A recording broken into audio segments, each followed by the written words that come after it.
because it don't matter who you are, if you're D1, NFL, I won't back down from my competition. Where does the confidence come from? Because I don't want to say it's delusional sometimes, but where does the confidence come from? Because I've never heard you say that you can't do something. I've never heard you say that somebody was better than you. Like, it doesn't matter if it's Quay, who obviously is faster than you, more explosive than you, probably a better route runner than you. But in your mind, you don't see any of that stuff. Where does that come from? It comes from my dad. Like, he plays sports and he never thought nobody was better than him. And he's always taught me to never think nobody's better than me. So he really helped me with that.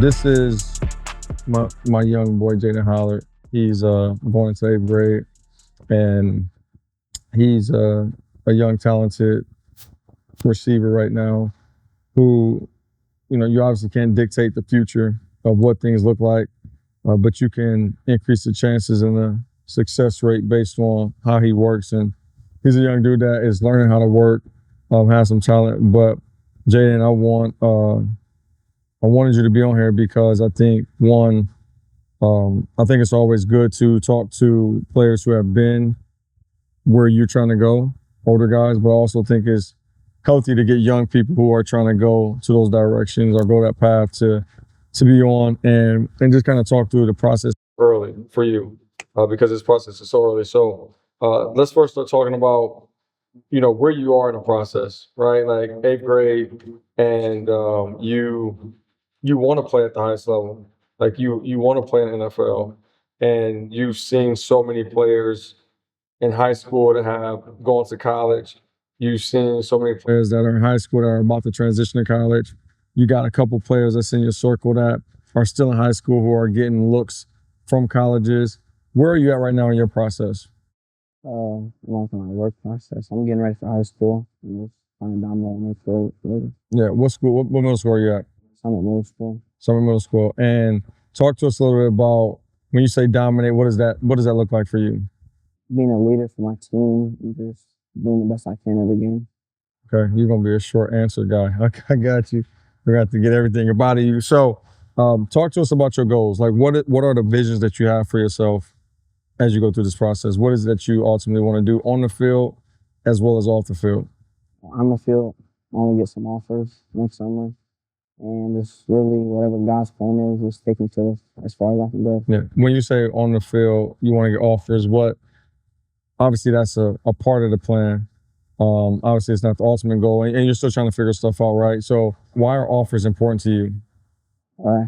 My cousin, ever since I was growing up, used to play football. He got some offers in college right now. I always looked up to him, and I just want to be like just like him. Where is can you give a little bit more information on your cousin? He's at Wayne State. Wayne State. And where is he from? Michigan. Michigan. What year is he right now? I think he redshirted last year. So okay. And talk to us a little bit about this summer. This summer, which you've grown. You've been with us for what? This is 2 years? Yeah. But you've grown tremendously, I think, from my observation and just my time with you, to a dude a year ago who, you said you wanted it. When you're this young, you don't really know what it looks like, and so you're always going through the process of trying to figure out what it looks like, or if you're even that intentional and pay attention to details like that. But this year, you turned the corner on some things, and I want you to talk about your summer and just the ups and downs, not even from just the summer, but from May moving on to where we are right now. You were learning how to get up in the morning at 5 a.m. workouts, which is completely new to you for somebody who probably is one of the hardest people I've ever seen to wake up in the morning. Like, it's almost impossible. It's like trying to get somebody up off the grave. But it's waking up in the morning, doing 5 a.m. workouts, and then, going to school and then coming back and working out. What was that experience like for you? And it was hard, but seeing my friends here, it kind of like motivated me a little bit because I didn't want to be left out. I wanted to work too. Explain to me when you say left out. Like, what is that feeling of left out? Why is that important for you not to be left out? Why is that critical for you? Because, my friend Maddox, he has some offers, and other people in my friend group are slowly getting there, and I don't want to be left behind. I also want to get offers. Explain a couple of those guys. Obviously, Maddox is he's going to be a sophomore. He's in the class of 2028. He has about 8, 9, 10 offers right now. And then you have who else in that circle? Or Jermaine Braden. But then you have another guy in close proximity with you who you've been competing with that recently just got offered this summer. Talk about that experience for you, because me and my brother talked, and what I was telling him was you're really driven, or really competitive, I would say, and you really, really want to achieve greatness for yourself. And the one thing that I've never heard you do is complain about what it takes to get there as you go through it, although you don't always like it. We conditioned today. We ran 1,900-yard shuttles, and either you were tired or you were mad that we had to do them. But talk to us a little bit about just that experience when you worked so hard for a short period of time and you expected to get something and didn't happen. How did that? Yeah, I was expecting an offer out of the camp, but I think I competed at a really good level. And even though I didn't get the offer, my friend did, so I was excited for him because we grew up with each other. We played over. I was really excited for him. Yeah. And the friend that you're talking about is who? Jeffrey Moore. Jeffrey Moore, who's going into 8th grade as well. When I was at the camp too as well, you got a compliment from Coach Hartline, who thought you were older than what you were. How did that help you as you kind of just transition and you grow throughout this process? That really motivated me because he's probably one of the best receiver coaches in college football. That just helps me because next year I want to get him more. You're going to take it, huh? You're going to take it. Why does Jaydin Haller want to be great? Obviously, you talked about the offer. The cousin that's at Wayne State, you talked about not being left behind. Why does Jaydin Haller want to be great? What does greatness look like for Jaydin Haller? I was going to the NFL. Going to the NFL? What's your favorite NFL team? Detroit Lions. Why? I grew up in Michigan, and my dad, diehard fans and everything. How has your dad's been involved? Your dad's heavily involved. Your mom and dad are heavily involved in your athletics. How have they been supportive to you, and how much have you been able to see the benefit of having parents like that? It really helps because my mom, she's pretty much a mama bear. She babies me and stuff, and my dad, that toughs me up. And if I'm winning, they're celebrating with me. If I'm losing, they're just helping me really. You have a younger brother, you have a younger sister, so you're the oldest. Talk a little bit about the process of, when, and there's no, I don't know if we have videos, we may have videos of this, and we'll talk a little bit about the experience through 707. When I first met you, I talked to your mom and your dad about just what was needed for you to get to your ultimate goal. And it wasn't necessarily that you didn't have the talent, because you have the talent, obviously. I think you're one of the more talented young guys that not just exist in the city, but exist, I would probably say, across the Midwest. And you're used to getting everything you want for the most part. Let's be real about it. You're used to getting things when you want it, not necessarily when you want it, but you're used to getting a lot of things. And you're that first child, right? The first child always, for the most part, gets spoiled. They get this, they get that, and whatnot. But the process of breaking you to build you back up is something that me and your parents talk about often, and we talk about a lot. And how it's never, the intent behind parents and what they do and why they do what they do is obviously love of child, and they want to see their children in comfortable situations. But sometimes those processes or those decisions that are made for the child can often hurt in terms of their development. And so when we're building you up, but we're breaking you down, talk to us a little bit more about the things that, when you look back at your process, short process, the things that you've had to adjust to get away from that were hindering or hurting you in terms of growing. Yeah, something that was hindering me. I was coming to traction every day, but I wasn't giving my 100%. I was going 80, 90. But I never really seen what it really was to work. And when I went to Tampa and I saw Quay and all the other people there working, it really showed me and helped me be there and be able to work. Yeah. And right now you're still going through the process. I mean, again, you're fairly young, and you're learning how to work. These last 3 days of training has been probably difficult for you. I know, what's today? Today's Friday. Was it Wednesday that you almost broke down at the end of the workout during finishers. How has that been for you in those last 3 days, or how's it been for you those last 3 days to know, like, I'm learning how to work, but I might not quite like it as much because of how much I have to give, but I'm enjoying the benefit of what's going on? I think I've grown from the past 3 days. Like on the woodway, I beat my time every single time. And then I like the sprint thing. I almost hit 20 miles, but when I came back, I hit 20 miles. So it really just helped me. You're competitive, we know. And you had a situation in 707 where I was coaching you in 707 and you were mad about it, but we ended up winning the championship. And it was my decision to decide who was the MVP. And I really didn't want to decide the MVP because we all won. And I thought there was people who, did certain things that made us win, but everybody had this role. And you could have easily been selected MVP, but you weren't selected. Talk us through that process, because I want to go back a year or two and talk about how you're separating now.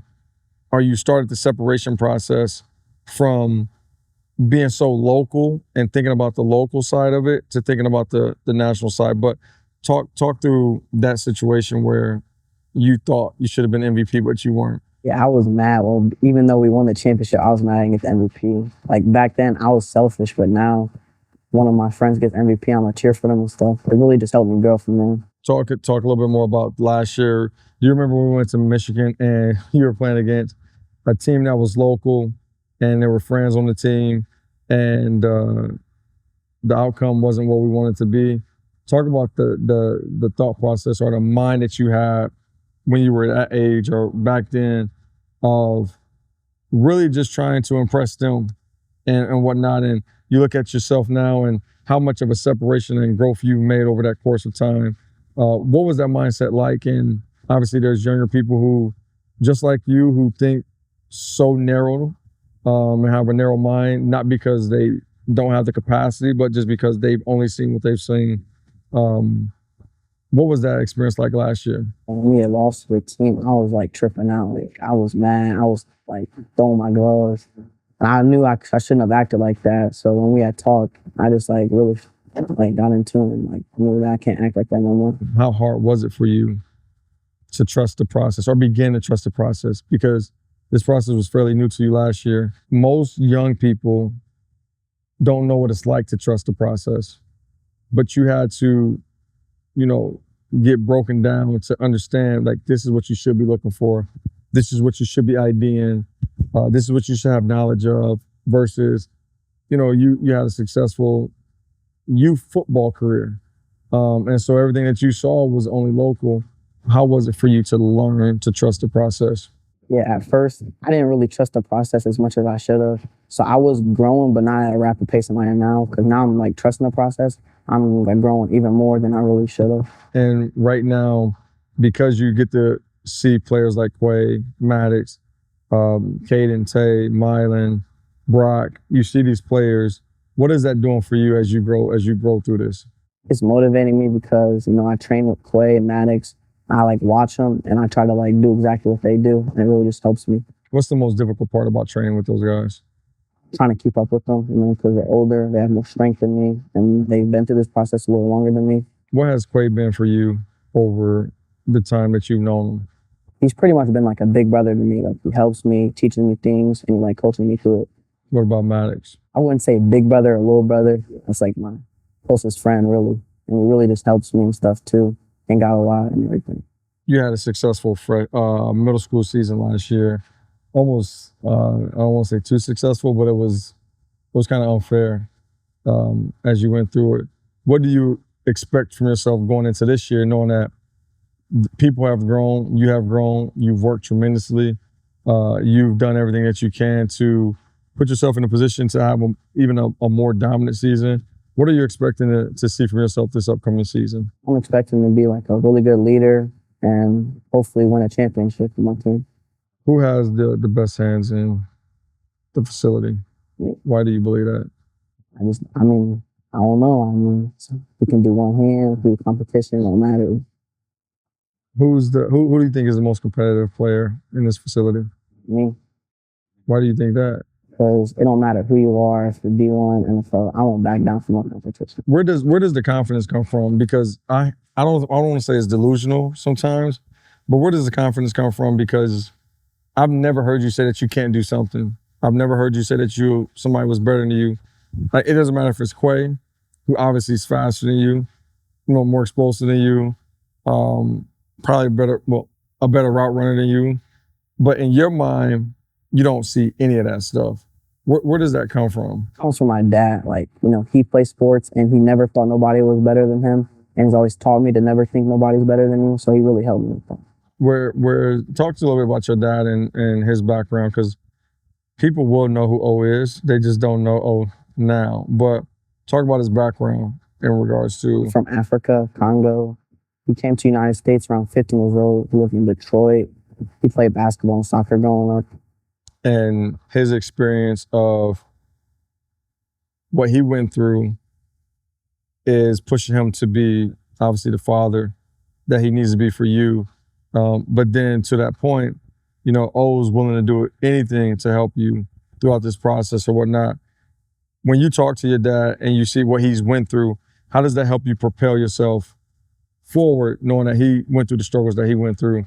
It motivates me more to go D1 or do as much as I can for football, because he's told me stories how he had to walk to school, his mom didn't have enough money for him and stuff. He had to go to church and get clothes. So it really just motivates me.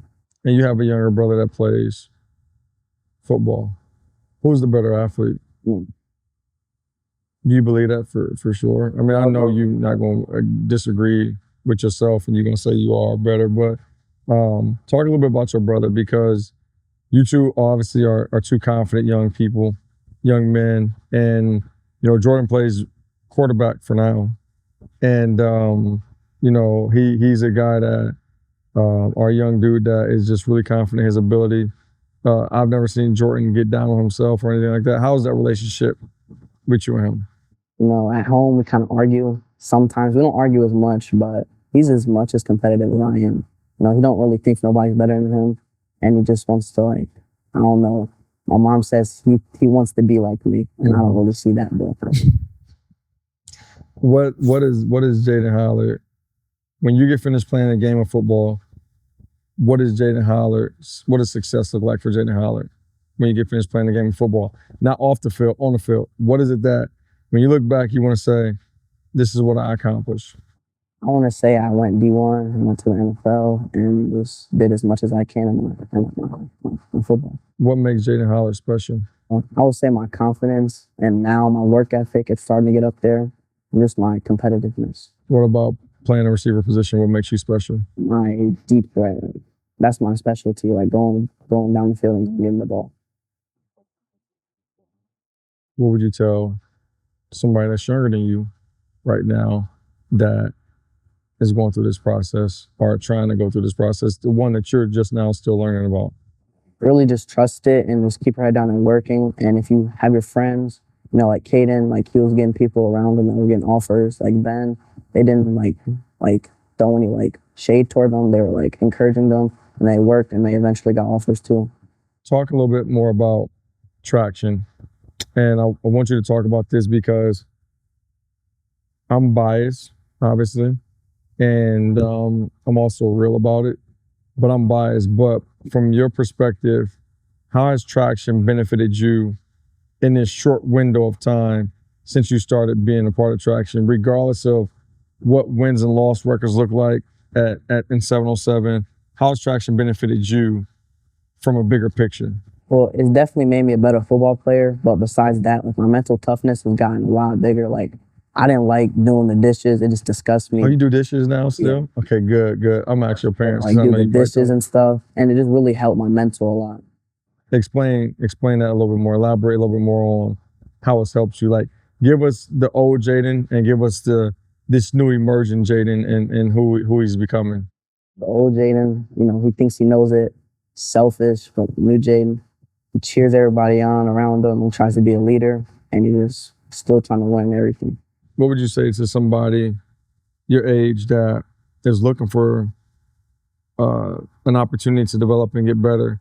How much would you recommend traction? And again, you're one of those guys that I wanted to challenge myself on helping to see what does it look like to help a 13-year-old or 14-year-old at this age and go through the process. But why would you recommend traction to somebody your age? I would recommend it. Like, if you really want to take football serious, there's numerous of players that went D1, D2, D3, NAIA, NFL, and then even that, like friendships that I probably have friendships that if I didn't come to traction, I would have never met or knew, and I'll probably keep these friendships for the rest of my life.